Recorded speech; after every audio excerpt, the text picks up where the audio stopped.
our people are driving. That's very important. High voltage electricity, I don't think I need to add too much to that. The dangers of electricity. Again, we need to be very careful that you have to be licensed and accredited. No, this is not an area for handymen or hobbyists. Okay, it's an area for accredited, licensed people. Chemical safety, we work with a number of different chemicals across Normet. So we need to know how to handle them and how to store them and how to transport them and how to use them safely. Fire safety, again, I don't think I need to talk too much about that, but 80% of our business is tied to underground, and the other half is in civil construction, of which tunnelling is a big part.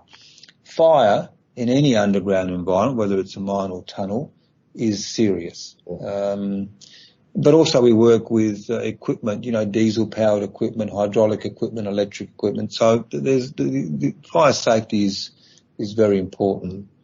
Lifting, another area of extreme risk across our industry. And I've been here for nearly a year now, and I think I've seen about 9 or 10 very serious near misses around lifting.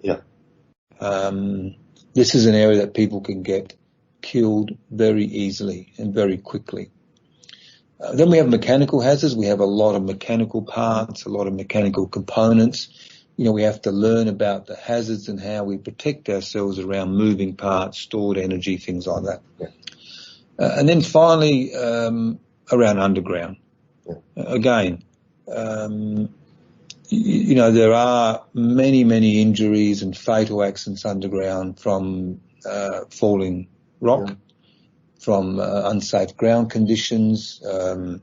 Remember, the underground environment, you have, as I mentioned before, fire risk. You have to know how to get in and out of a mine and a tunnel safely and quickly. You need to know where there are refuge stations.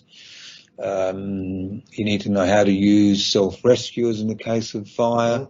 So we need to train our people of how to be safe. And again, I know that we work in a lot of customer sites, but our philosophy around you either can do something safely or you don't do it applies everywhere. It's not just in a Normet factory or Normet workshop or Normet vehicle. It specifically applies to underground. Okay? Very good.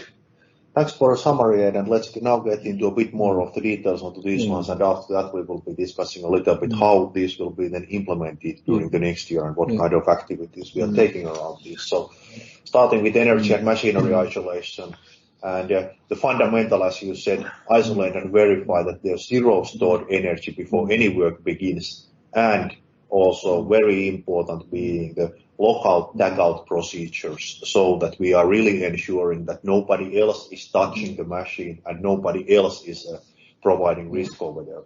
Very important additionally on this one is the fact that potential energy sources are actually multiple. We have just shown few examples over here, so remember to check that everything is really safe prior to working on the machine, because we have also had pretty serious near misses working with hydraulics, for example, during this year.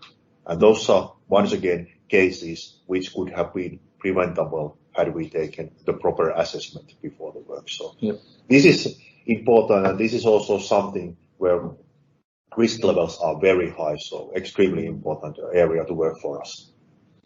Then if we look at working at the heights, first of all, it's saying there always use safety equipment when working at heights above 2 meters, or follow the local regulations, or follow common sense also, because there can very easily be unsafe surfaces already a lot lower, especially if they are steep or places like that. So really ensure that there is appropriate, whether it's a harness or whatever protective gear, to ensure that you are safe over there.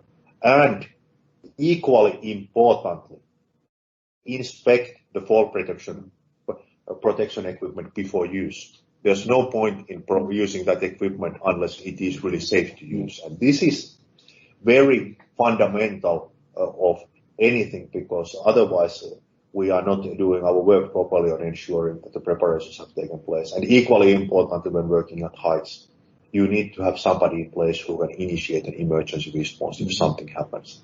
And that's a very Very real risk. And the final